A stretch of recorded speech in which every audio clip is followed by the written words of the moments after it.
Aujourd'hui, nous allons explorer ensemble un sujet crucial pour tout chrétien d'aujourd'hui. Comment vivre en paix dans un monde de plus en plus chaotique ?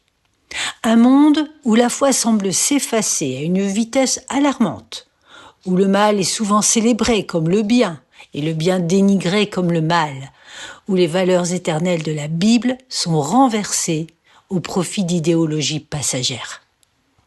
Nous allons plonger en profondeur dans les Écritures, analyser les défis actuels et surtout nous appuyer sur les enseignements de Jésus pour trouver un équilibre spirituel. Nous allons nous concentrer sur l'importance de se préparer pour le retour de Christ en écoutant ses paroles qui nous commandent de veiller sans nous inquiéter. Nous aborderons aussi comment la fascination pour l'eschatologie, l'étude de la fin des temps, peut paralyser de nombreux chrétiens, les plongeant dans la peur et une forme de voyance déguisée. Pour commencer, regardons d'abord le monde qui nous entoure. Les actualités sont remplies de guerres, de conflits armés qui s'étendent de l'Europe au Moyen-Orient, en passant par des tensions en Asie. Les économies vacillent avec l'inflation galopante, les dettes nationales qui explosent et des inégalités qui creusent des fossés béants entre les peuples. Ajoutez à cela les catastrophes naturelles, les inondations, les sécheresses, les tremblements de terre, qui semblent s'intensifier comme si la création elle-même gémissait. Comme le dit Romains chapitre 8 au verset 22, nous savons en effet que toute la création soupire et souffre les douleurs de l'enfantement. Sur le plan moral et spirituel, c'est encore plus alarmant. La foi chrétienne, qui a autrefois façonné des civilisations entières, disparaît à une vitesse grand V. Dans de nombreux pays occidentaux, les églises se vident, les jeunes générations se tournent vers l'athéisme, le matérialisme ou des spiritualités New Age qui diluent la vérité biblique. Le mal est appelé bien. Des pratiques contraires aux Écritures sont promues comme des droits humains, tandis que défendre les principes bibliques vous vaut souvent d'être taxé d'intolérance ou de haine. Ésaïe chapitre 5 au verset 20 nous avertit « Malheur à ceux qui appellent le mal bien et le bien mal, qui changent les ténèbres en lumière et la lumière en ténèbres, qui changent l'amertume en douceur et la douceur en amertume. » En tant que chrétien, face à ce chaos, il est tentant de se laisser submerger par l'anxiété. Mais Jésus nous a laissé des instructions claires pour naviguer dans ces temps troublés. Dans Matthieu chapitre 24, il décrit précisément ces signes: guerre, famine, tremblement de terre, persécution. Et pourtant il dit « Vous entendez parler de guerre et de bruit de guerre. Gardez-vous d'être troublés, car il faut que ces choses arrivent.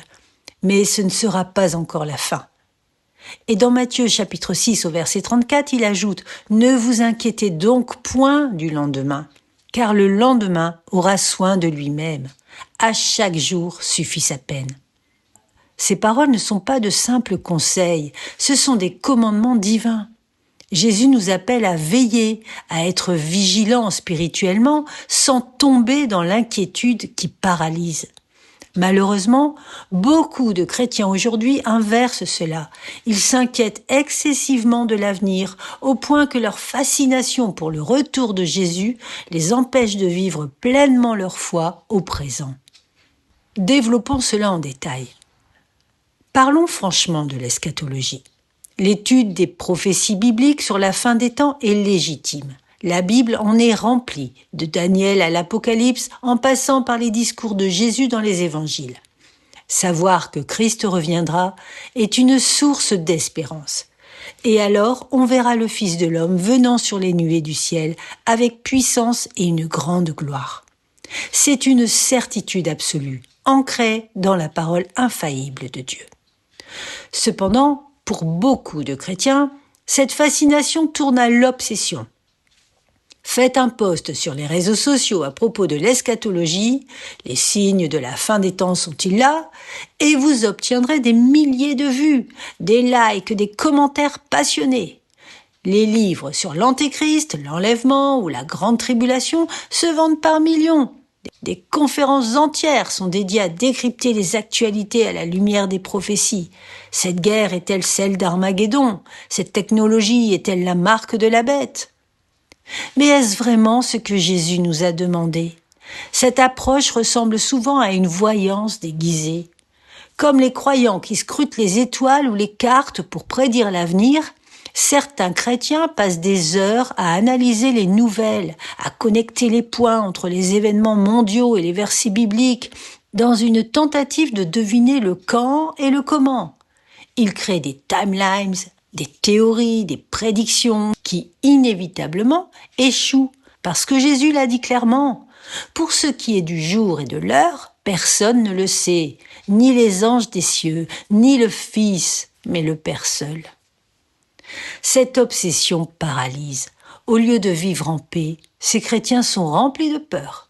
Ils stockent des provisions pour la fin des temps, évitent d'investir dans l'avenir parce que tout va s'effondrer bientôt, ou passent leur temps en débat en ligne plutôt qu'en action pour le royaume. Leur foi devient une attente passive et anxieuse plutôt qu'une vie dynamique et confiante en Christ. Imaginez un soldat sur le champ de bataille qui, au lieu de se concentrer sur sa mission immédiate, passe son temps à spéculer sur la date de la fin de la guerre. Il serait inefficace, distrait et vulnérable. De même, Jésus nous appelle à être des veilleurs actifs, non pas des spectateurs effrayés. Dans Luc chapitre 21, verset 36, il dit « Veillez donc et priez en tout temps, afin que vous ayez la force d'échapper à toutes ces choses qui arriveront et de paraître debout devant le Fils de l'homme. » Veiller, c'est être spirituellement alerte, pas constamment angoissé. Cette peur, issue de la voyance déguisée, contredit directement les paroles de Jésus. Dans Jean chapitre 14, verset 27, il promet « Je vous laisse la paix, je vous donne ma paix. Je ne vous donne pas comme le monde donne. Que votre cœur ne se trouble point et ne s'alarme point. » Si notre fascination pour l'eschatologie nous vole cette paix, alors nous avons manqué le but. Au lieu de nous préparer intérieurement, elle nous distrait des vraies priorités qui sont notre âme et les âmes perdues autour de nous. Alors comment équilibrer cela? Jésus nous commande de veiller sans nous inquiéter. Décomposons cela. D'abord, veiller signifie être prêt spirituellement. Dans la parole des 10 vierges, 5 étaient sages parce qu'elles avaient de l'huile dans leurs lampes, symbolisant le Saint-Esprit, une foi vivante, une relation intime avec Dieu. Les 5 vierges folles ne s'étaient pas préparées et ont par conséquent manqué l'arrivée de l'époux. Jésus conclut « Veillez donc, puisque vous ne savez ni le jour ni l'heure. » Se préparer, c'est donc cultiver une vie de sainteté quotidienne. Examinez-vous vous-même pour savoir si vous êtes dans la foi. Éprouvez-vous vous-même. Sommes-nous sur le chemin du salut? Avons-nous confessé nos péchés, renoncé au monde et marché dans l'obéissance? C'est un travail intérieur constant. La prière, l'étude de la parole, le jeûne, la communion avec d'autres croyants. Écouter la parole de Jésus, c'est aussi ne pas s'inquiéter. Il répète cela plusieurs fois dans Matthieu. Ne vous inquiétez pas pour votre vie, de ce que vous mangerez, ni pour votre corps, de quoi vous serez vêtus. Regardez les oiseaux du ciel. Considérez comment croissent les lys des champs. Cherchez premièrement le royaume et la justice de Dieu, et toutes ces choses vous seront données par-dessus. Dans un monde chaotique, ce commandement semble contre-intuitif. Comment ne pas s'inquiéter quand tout s'effondre? Pourtant, c'est précisément dans ces temps que notre foi est testée. Se préparer, c'est faire confiance à la souveraineté de Dieu.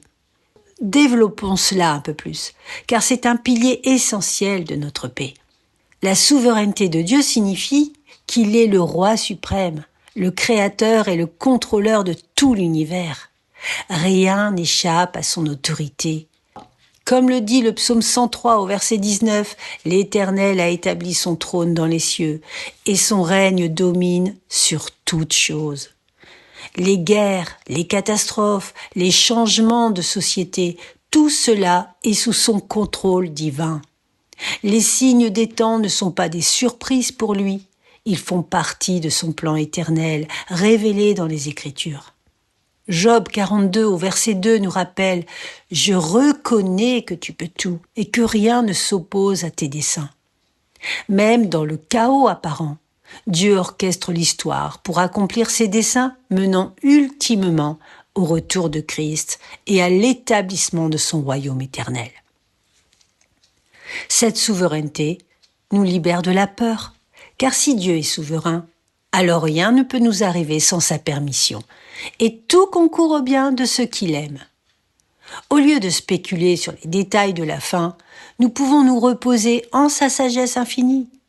Il n'a pas besoin de nos prédictions, il nous demande simplement d'être fidèles. Pensez à l'exemple de Daniel dans la fosse aux lions ou aux 3 jeunes Hébreux dans la fournaise. Face au chaos et à la persécution, ils ont fait confiance à la souveraineté de Dieu, déclarant « Notre Dieu que nous servons peut nous délivrer. » Et même s'il ne le fait pas, nous ne nous prosternerons pas devant sa statue. C'est cette confiance en sa souveraineté qui leur a donné la paix. Et c'est ici que la foi entre en jeu. La véritable foi n'est pas une vague croyance en l'existence de Dieu, mais une confiance active et totale en lui. Hébreux 11, verset 1, définit la foi comme une ferme assurance des choses qu'on espère, une démonstration de celles qu'on ne voit pas.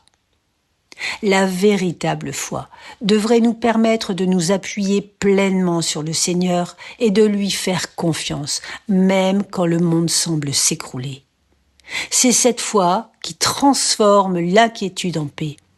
Pensez à Abraham qui a cru contre toute espérance, ou à David face à Goliath qui a dit « L'Éternel qui m'a délivré de la griffe du lion et de la patte de l'ours me délivrera aussi de la main de ce Philistin. » Leur foi les a poussés à s'appuyer sur Dieu, non sur leurs propres calculs ou peurs. Dans notre contexte eschatologique, une foi authentique nous empêche de tomber dans la paralysie. Au lieu de nous inquiéter du quand, nous nous appuyons sur le qui, Jésus, le roi souverain. Proverbe chapitre 3, des versets 5 à 6 nous exhorte « Confie-toi à l'Éternel de tout ton cœur et ne t'appuie pas sur ta propre intelligence. Reconnais-le dans toutes tes voies et il aplanira tes sentiers. » Cette foi nous rend actifs. Nous veillons en priant, en servant, en témoignant, sachant que Dieu tient tout entre ses mains. Si notre foi est faible, demandons comme le Père dans Marc chapitre 9 au verset 24, « Je crois, viens au secours de mon incrédulité. » Dieu fortifie notre foi par sa parole et son esprit, nous permettant de vivre en paix au milieu du chaos. Cette préparation active, ancrée dans la souveraineté de Dieu et nourrie par une foi confiante, libère de la paralysie. Au lieu d'être figés par la peur, nous devenons des témoins efficaces. Les gens autour de nous, famille, amis, collègues, voient Christ en nous, une paix surnaturelle au milieu du chaos. C'est ainsi que nous sauvons des âmes. Pendant que le monde court après des illusions, nous offrons l'espérance éternelle. Pour rendre tout cela concret, voici des étapes pratiques pour vivre cela. Premièrement, cultiver une discipline de veille quotidienne. Commencez chaque jour par la prière et la lecture de la Bible. Lisez Matthieu chapitres 24 et 25 régulièrement pour vous rappeler les signes sans obsession. Demandez au Saint-Esprit de vous alerter spirituellement, pas de vous effrayer. Deuxièmement, combattez l'inquiétude par la foi. Quand l'anxiété monte, listez vos peurs et confiez-les à Dieu. Méditez des versets comme le psaume chapitre 46, des versets 1 à 2. Dieu est pour nous un refuge et un appui, un secours qui ne manque jamais dans la détresse. C'est pourquoi nous ne craignons rien quand la terre est bouleversée. Méditez le psaume 91, le psaume 23. Appuyez-vous sur sa souveraineté en rappelant ses promesses. Troisièmement, évitez la voyance déguisée. limitez votre consommation de contenu eschatologique. Si un post ou une vidéo vous rend anxieux plutôt qu'édifié, passez. Souvenez-vous, spéculez sur le quand est futile. Préparez-vous pour le quoi que ce soit. Quatrièmement, priorisez les âmes. Utilisez votre temps pour évangéliser. Parlez de Jésus à ceux qui se perdent dans le chaos. Montrez par vos actions que la foi apporte la paix et non la peur. En appliquant cela, vous vivrez en paix, prêts pour son retour. En conclusion, dans ce monde chaotique, n'ayons pas peur. Jésus nous commande de veiller sans nous inquiéter. Évitons la fascination paralysante pour l'eschatologie, cette voyance déguisée qui vole votre paix. Concentrons-nous sur la préparation, écoutez sa parole, veillez sur notre âme et attirez les perdus à lui en nous appuyant sur sa souveraineté et en cultivant une foi qui nous permet de lui faire une pleine confiance. Il reviendra, c'est une certitude. Soyons parmi ceux qui l'accueilleront avec joie. Que le Seigneur vous bénisse. N'oubliez pas de vous abonner et de liker. Amen.